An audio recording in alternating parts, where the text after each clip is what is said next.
So, do you only work with private landlords, or do you work like in my mind? I'm thinking like NYCHA, because that's if you don't know, guys, I live in NYCHA, and I know a lot of people actually. You'd be surprised if you don't know what NYCHA is. If you're from a different state, that's our um basically a housing project in New York City. It's the easiest Public way for Housing anybody to Authority. understand. It's the But Public because Housing Authority. yes, but people might not even know what that is. So I think it's easier to say that if you live in a different state, that's that's what it is, right? And a lot of people are you be things if you don't know how it's set up also, it's 30% of your household income.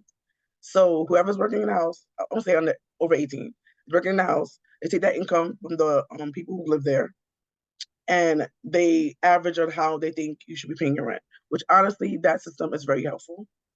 But still, even with that system, depending on which project you actually live in, because some projects they do it very differently. But my personal project does it like that. I've heard even when your income changes, sometimes they don't want to change it for you. That's a different, kettle of fish right now. But normally it's 30% of your income and you pay that.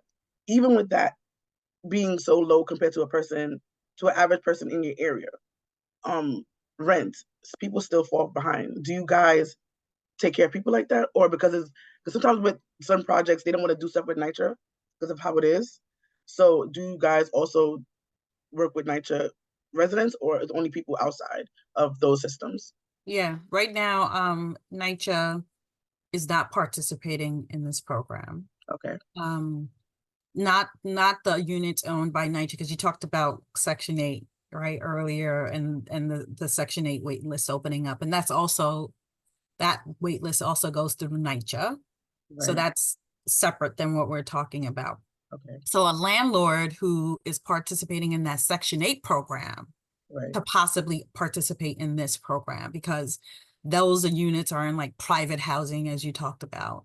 But for anybody who lives in New York City owned housing, Right. NYCHA, this program is not open to them. Okay. Hopefully in the future. I'm just putting Hopefully in it the out future, there. hopefully in the future. But NYCHA has a different process, as you said, to do those rent adjustments based on economic hardships and to provide other supports to a family that is not available in the private market at all, right? And so in some ways, folks who are just living in a home owned by a private landlord don't have as many touch points as tenants have who live in NYCHA um, subsidized housing. Got it. No, I understand. And if you don't know, all NYCHA buildings, like I said before, do not live the same. They're supposed to go by the same rules, but a lot of them go by their own stuff, depending on which housing development you live in and how they feel about doing what they want to do. So that's another thing.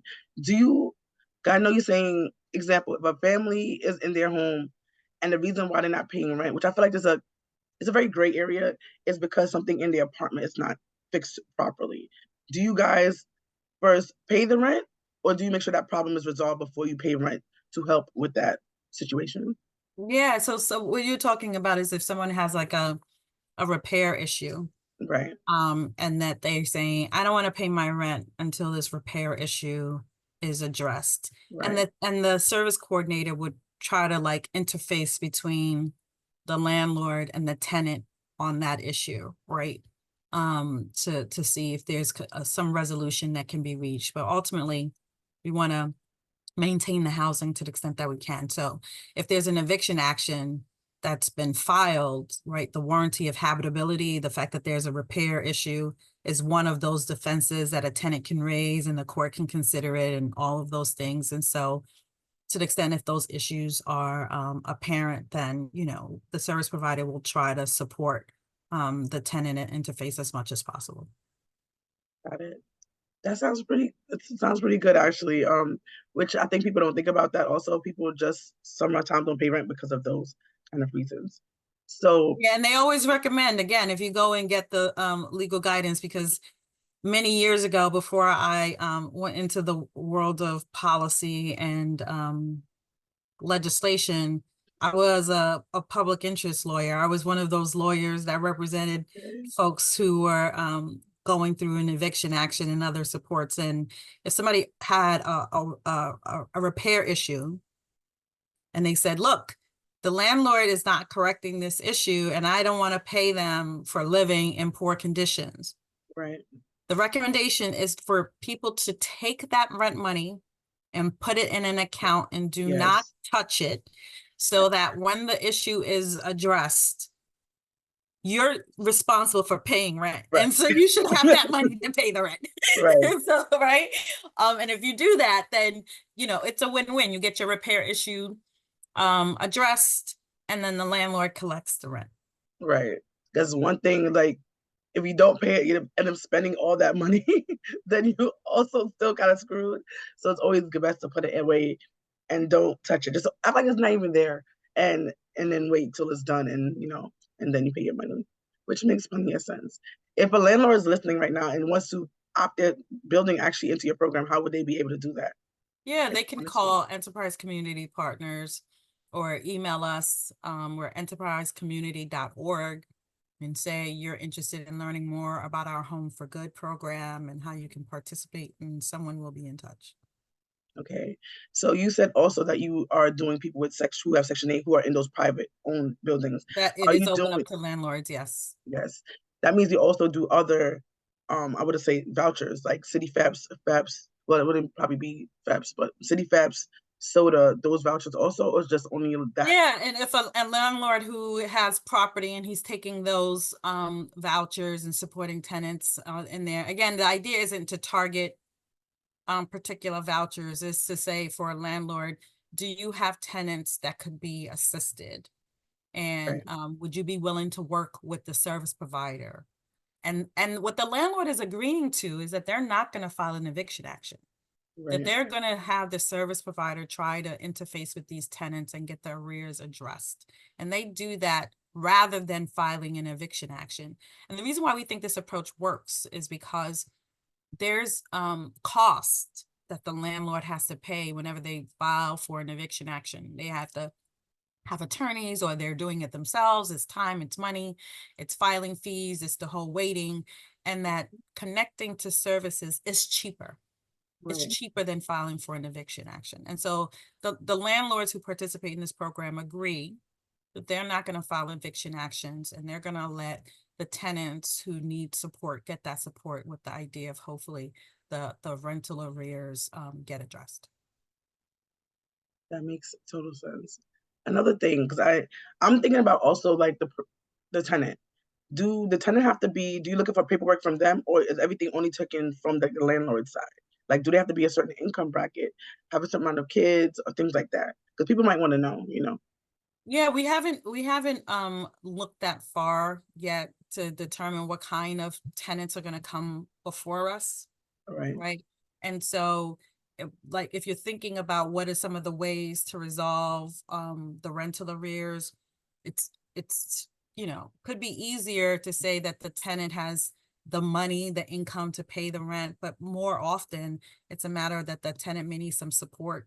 They may need a voucher, whether it's city FAPS or another voucher, and there's income eligibility for those programs, so that may become relevant as we think about what interventions and supports may be eligible to a particular person or family. But right now, we aren't saying that there's a income threshold to participate in the program. It will be based on, what resources may be necessary to support that family. It's different from like one-shot resources, right? Like you're covering the back rent and stabilizing a family, versus we got to cover back rent and then you got to find a mechanism to pay that ongoing rent. And that's what the vouchers and other things would help. And how long you said it's a 3-year program? How long, like, for example, in the next 6 months, if this family go in this again and they don't have any other backups like city FEPs, or they probably wouldn't have city FEPs, they didn't go to shelter. If they get FEPs or something like that, do you still help again with that? Or is it just like, I helped you this time, hopefully get us stay on your feet next couple of months and to a year or so like that? Yeah, so that's really going to depend, because sometimes when you're connecting families to resources, there's a time horizon associated with those resources, right? It's true. You can't have a family coming back every 6 months, because the idea is that it is an emergency limited assistance. This is not an ongoing voucher, but like limited assistance to get you stabilized and Right. that you become stabilized. But we know hardship happens sometimes more than once. Right.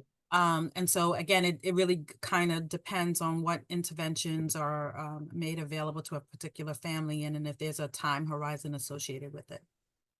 That makes total sense.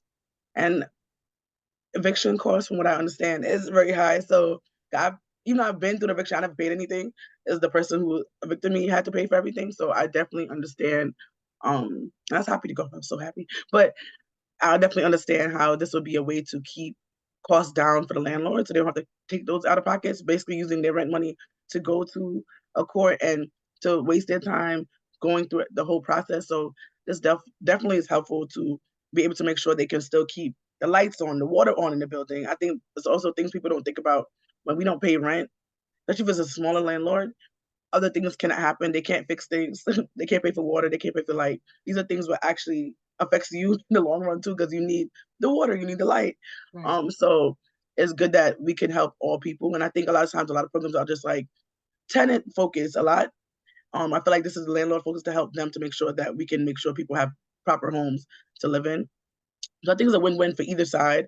And no matter how you, the landlord look for this program or for a tenant look for this program, I think it would be very helpful. And landlords, please, if you want to be a part of it, please join in. I think it'll be a good opportunity for you and your tenants to be able to be, good and be happy. Yeah. There has to be a partnership, right? And Right. that the landlords have to be willing to participate in this program because supporting a tenant sometimes takes, as you say, as you acknowledge, more than a day, right? That just to complete the paperwork, just to do the processing, just to do the follow-up. And so we need landlords who are willing to have those kind of interventions available to the tenant. And this is a program that is not, wagging the figure at any one of them, but it is saying, what can we do? And again, it's about family stability, it's about community stability, and it's about preventing homelessness. Right. Because homelessness is not pretty, and it does, like we said before, take a long time to get out of it. I stayed in the shelter over a year. I was homeless before that. Um, Going from people's first, I was renting an apartment, well, not apartment, a room, and there's also some, couch surfing. So it's not an easy thing going through it, and the trauma comes along with that. So this is a way to also prevent trauma. I think a lot of times we don't talk about as much trauma that shelter can go through. You can go in one way and come out much more. If you wasn't depressed before, you're gonna be depressed in shelter for sure. Mm. It's very rare that I hear somebody come out of shelter and not having been depressed. You might get anxiety because it's like a shelter environment is just so many people with problems in one area. So it's just like it implodes on itself a little bit depending where you live. Some shelters like I was in had metal detectors, and you have to go through that every day. You feel like you're going to your home for the temporary home, and this you have to feel like you have to go through security and all these things. It can be stressful, and if you have older kids, it can be stressful on them. Mm. This is a way to kind of help not make that trauma happen to your family. And in the future, if you get enough money, you can move. That'd be great. But at the moment, you're in this situation, and if you cannot put yourself in a worse situation that you are in, it could be great. Also, some shelters don't have stoves; you only have a microwave. So people think that you go to shelter, you don't pay rent. It's not the Taj Mahal. I tell people that all the time. It's not a great place to be. We don't go there voluntarily. I was kicking and screaming just to go to the shelter, but I knew it'd be better going to shelter than sleeping on a train with my daughter. Because God forbid ACS finding from the train, you're not taking care of your child. It's a whole thing. So it's better if you just do what you have to do. And I'm happy that this program is really be able to help people and change their lives. And in the future, you will have probably a person on here who got the program and could talk about how successful they were and how it helped out their family and how they are now doing so much more better in life, and that they hopefully get into this work too, being an advocate, because it's how a lot of times people end up being in these situations of advocacy that it touched them so much and they actually lived through the experience like myself, that they end up doing work like this that actually could be helping the masses. So I'm excited about it. Do you have any last words for us? No, I hope that your words around how we can make the difference for individuals and, in a few years being able to see the results of this program, and really being able to say, we need to do this everywhere. right? That would make me feel incredibly proud. That would make me know that we're really changing the landscape and that we're making a difference. And that's what this program is all about, making a difference in the lives of the individual families who participate, and then really just looking at the whole systems approach about how we support families in crisis, and whether there's a better way than the system that's currently in place. For sure. Guys, thank you for coming back to hear our voices. Please go check us out on social media. We have the YouTube, we have Instagram, we have TikTok. We're always there. If you need help, granted, I don't know everything in the world, but if you need help with something and it's not in our resources packet down below, and even if you look in the resource packet and say, I can't find it, I can't find a DV shelter, I can't find, DV information, you have to do intake for that. I can't find something for clothes, I can't find a pantry. I could definitely still help you. I have no problem. I'm up all hours of the night. People always DMing us. I'm always up. It's summertime now, so I'm definitely always up. I don't have to get up in the morning anymore. So, well, in early. So I'm always up to talk. If you have a problem that you might, go through. Now I'm the person who just checks all the inboxes anyway. So you'll be getting directly to me, and I'll be able to answer you. I'm not gonna lie to you. I'm giving you all voice notes. I'm not writing out anything, but you'll get to hear my voice, and we get to connect that way. And hopefully, I can help you. And if I don't know, I assure you, I'm going to somebody who does know. Everybody doesn't know everything, and I have a team that helps me, and I have people who are in the FAC family who can help me. And when I do need help, they help me out. So please, please, please, if you need help, just don't sit there and say, "Oh my gosh, this is getting hard. I can't do it." You can. You're strong enough. Just hit me up, and I will definitely get back to you as soon as possible. Honestly, most likely that day, unless I'm on vacation. Even on vacation, I probably honestly will answer you because it goes straight to my personal phone. So please, please, please take the resources that we have, and don't feel ashamed because it's okay that this is happening to you. We all have a story, and this is only a part of the story, and you're gonna be wonderful. So thank you for coming this week on Hear Our Voices. I love you guys. Bye.